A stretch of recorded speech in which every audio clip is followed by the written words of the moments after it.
বিরতির পর স্বাগত। প্রতিনিয়ত চুরি কাণ্ড সংঘটিত করছে, কখনো দেখা যাচ্ছে বাড়িঘরের মূল্যবান জিনিসপত্র নিয়ে চম্পট দিচ্ছে চোরের দল, আবার কোথাও সরকারি দফতরেও চোরের দলের হানা। এবার কিন্তু চোরের দল বিদ্যালয়েও হানা চালিয়েছে, অর্থাৎ বিদ্যালয়ে রেহাই পায়নি। বিদ্যালয়ে হানাদারি চালিয়ে গুরুত্বপূর্ণ নথিপত্র এবং টাকা নিয়ে চম্পট দিয়েছে। ঘটনা কালীটিলা এলাকায় অবস্থিত মহকুমা অন্যতম বনেদি বিদ্যালয়ে বিবেকানন্দ দ্বাদশ শ্রেণী বিদ্যালয়ে হানা দিয়েছে ঋষি কুটুম্বের দল।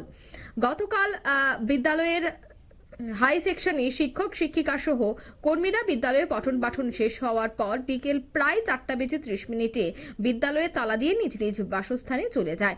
অন্যান্য দিনের মতো আজ সকালে বিদ্যালয়ের প্রাত বিভাগের কর্মীরা এসে প্রত্যক্ষ করে যে বিদ্যালয়ের গেটের তালা লাগানো, কিন্তু বিদ্যালয়ের ভেতরে রুমগুলির তালা ভাঙা অবস্থায় রয়েছে। তৎক্ষণাৎ ওনারা খবর পাঠান বিদ্যালয়ের দ্বাদশ সেকশনের প্রধান শিক্ষকের নিকট। উনি খবর পেয়ে বিদ্যালয়ে ছুটে আসেন এবং খবর পাঠান তেলিয়ামুড়া থানায়। ঘটনার খবর পেয়ে তেলিয়ামুড়া থানার পুলিশ ঘটনাস্থলে এসে উপস্থিত হয় এবং বিদ্যালয়ের শিক্ষক সহ অন্যান্য কর্মীদের সহযোগিতায় বিদ্যালয়ের প্রাঙ্গণে গিয়ে দেখা যায় যে বিদ্যালয়ের প্রাত বিভাগের প্রধান শিক্ষকের রুম সহ বিভিন্ন অফিস রুমে তালা ভাঙা অবস্থায় রয়েছে।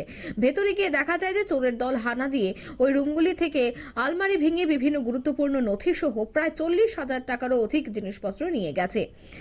এবং আরো একটা বিষয় কিন্তু এই মুহূর্তে সব থেকে বেশি দেখা যাচ্ছে তা হচ্ছে এই তেলিয়ামুড়া জুড়ে কিন্তু এবার এই নিশি কুটুম্বের যে হানা বা নিশি কুটুম্বের দৌরাত্ম্য তা বৃদ্ধি পাচ্ছে, কিন্তু পুলিশ নিশ্চুপ বা পুলিশ এখনো পর্যন্ত সে চোরের সাঙ্গপাঙ্গদেরও গ্রেফতার করতে সক্ষম হয়নি, এমনটাও কিন্তু অভিযোগ করতে শুরু করেছে।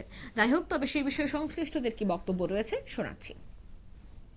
বিকাল 4:30 নাগাদ স্কুল ছুটি হয়। আজকে মর্নিংয়ে যারা আমার প্রাইমারি সেকশনে যারা ইনচার্জ আছেন ওনারা আসলেন 6:10 নাগাদ। ওনারা এসে সঙ্গে সঙ্গে আমাকে ফোন করলেন আমার রুমের তালা ভাঙা এবং আমাদের যে প্রাইমারি সেকশনের অফিস কাম HM এর রুম, ওনার রুমেরও তালা ভাঙা। আমরা বুঝলাম যে এখানে নিশ্চয়ই রাতে কোনো রকম একটা চুরি বা এই ধরনের কোনো একটা ঘটনা ঘটেছে। যথারীতি আমরা সঙ্গে সঙ্গে পুলিশকে কল করি, পুলিশ আসেন। আমরা পুলিশের উপস্থিতিতে দেখলাম ভিতরে আমাদের যতগুলি আলমারি ছিল, ইম্পর্টেন্ট ডকুমেন্ট প্লাস আমাদের কিছু স্কুলের রেগুলার ফান্ডিংয়ের ব্যাপার আছে, এগুলি ভাঙা, সবগুলি ভাঙা। ইভেন প্রাইমারি সেকশনের যে আলমারিগুলি ছিল প্রত্যেকটা লকার ভাঙা।